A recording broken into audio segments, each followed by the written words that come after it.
Hello, I'm the author Govier, and a couple of weeks ago I posted a poll online asking doctors to answer honestly whether they've heard of and would be able to treat the condition Rett Syndrome and whether they'd any knowledge of it.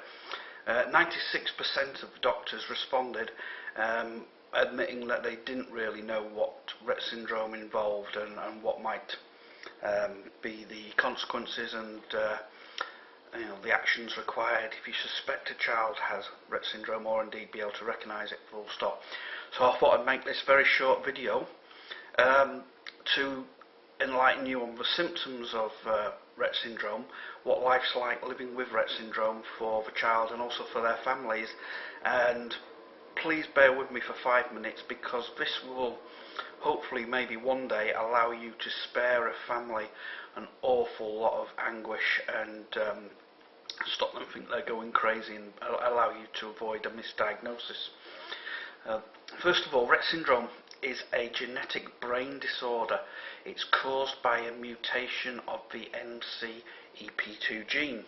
It is very rare, affecting 1 in 12,000 girls who are born. There is a very similar condition that can affect boys. It's a mutation of the same gene. However, in the girl's condition, there is a piece of the chromosome in one of the chromosomes that's slightly missing.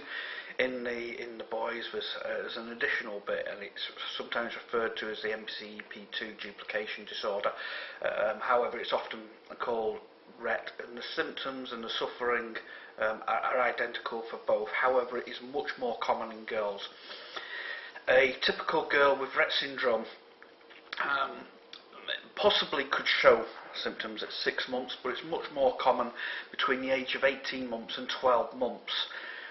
Prior to that, she will have had the normal amount of walking and age-appropriate amounts of speech, and also a good development of normal hand gross motor skills before the regression to Rett Syndrome commences.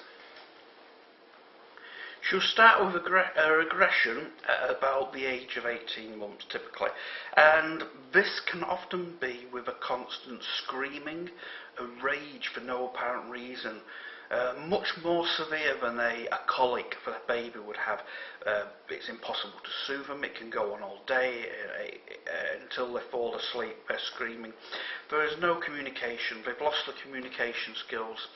They don't listen, they don't respond to visual stimulation, and they will lose all interest in toys that they may have previously played with in television programs and music and things that interested them before. They also start a number of repetitive hand movements, maybe repeating some other things. The hand movements, it's like a wringing of the fingers and rubbing them together, which can be constant. This is your number one clue to think about Rett Syndrome. The fact that they were walking, they were talking, and they've stopped. They were screaming, but particularly look out for these hand movements. At this stage, the danger of misdiagnosis is really high from doctors who haven't heard from Rett Syndrome, and often they will make suggestions such as the child is deaf, the child is autistic, they may diagnose a global learning difficulty or even cerebral palsy, which unfortunately doesn't help the family at all. Because they spend time with their child and they'll quickly realise that these symptoms don't fit the label that's been put on it.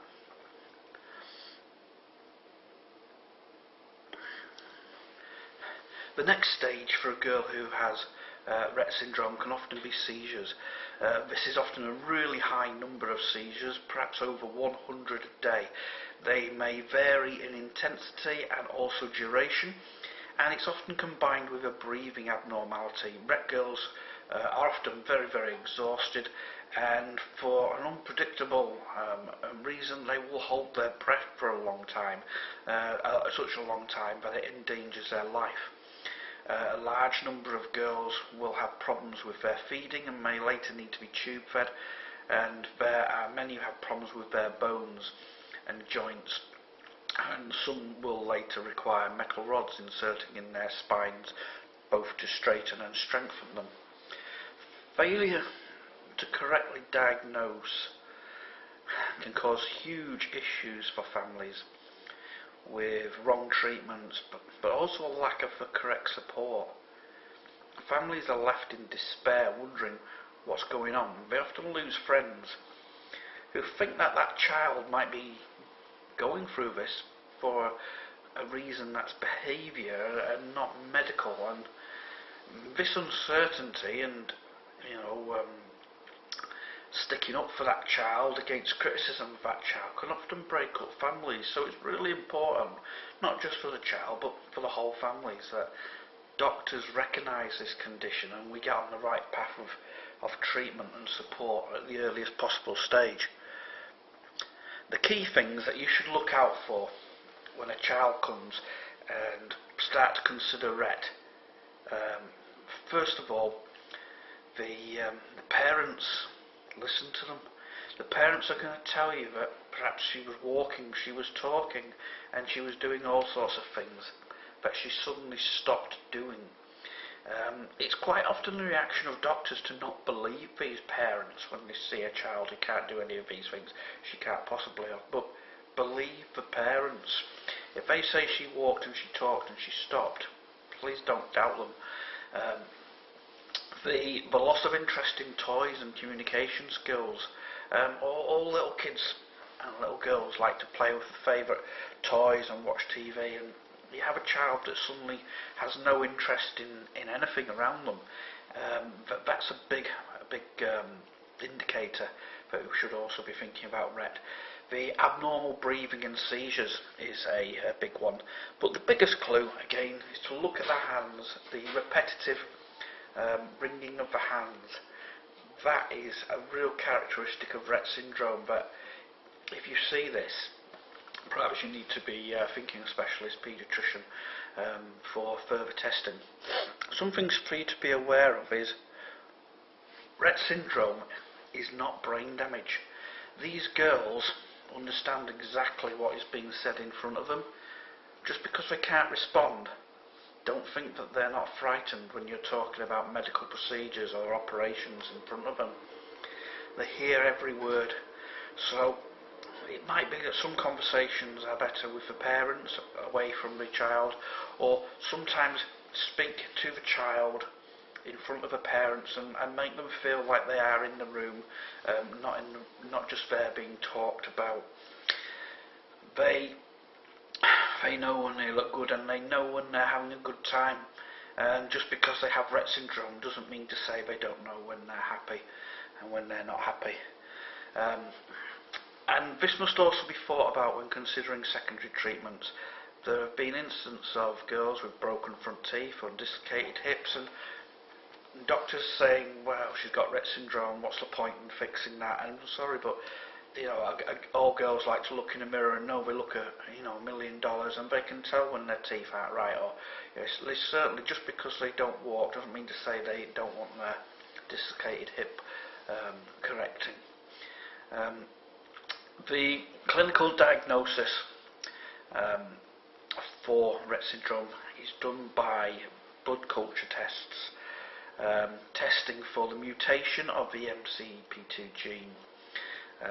However, just as a word of caution, just because you get a negative test on this in the early stages, it does not confirm a girl has not got Rett syndrome. Sometimes there have been a couple of tests early on which have not shown up the mutation when all the symptoms have been apparent, and later on a later test does reveal the mutation. So just as a word of caution. Rett syndrome itself is not a life-shortening condition. The breathing abnormality and the weakened immune system and being prone to pneumonia can result in death at a young age. That said, if infections are avoided and beaten, and if seizures are controlled with medication, many Rett girls are now living into middle age and perhaps a little bit beyond.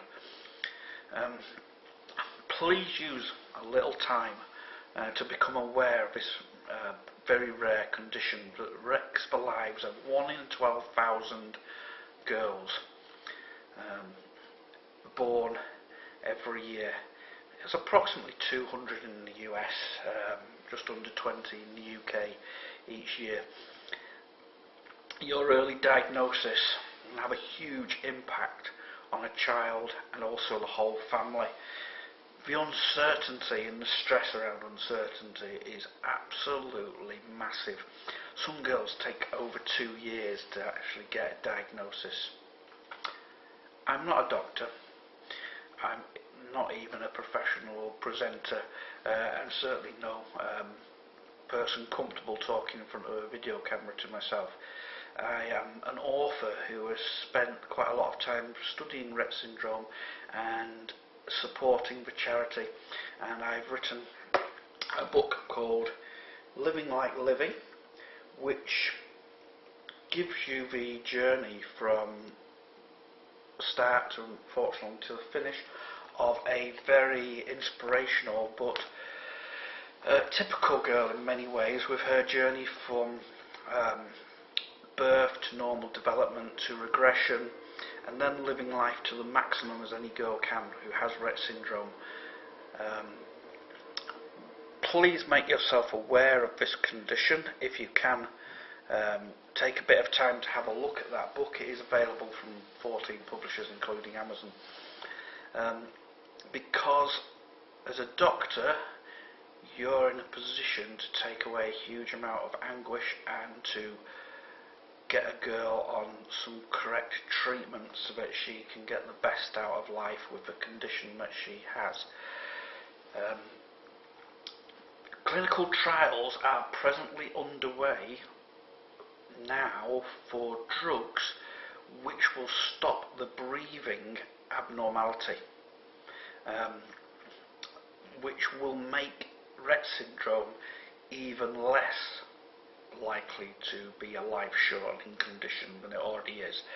And there is also gene therapy to cure Rett Syndrome, which was reversed in laboratories in 2007. This is moving on towards clinical trials for gene therapy on humans within 12 months, and all the profits from Like Livvy will be going towards funding that cure. So thank you very much for watching till the end of this. Please consider a further reading on Rett Syndrome, and believe the parents, and please help them. Thank you.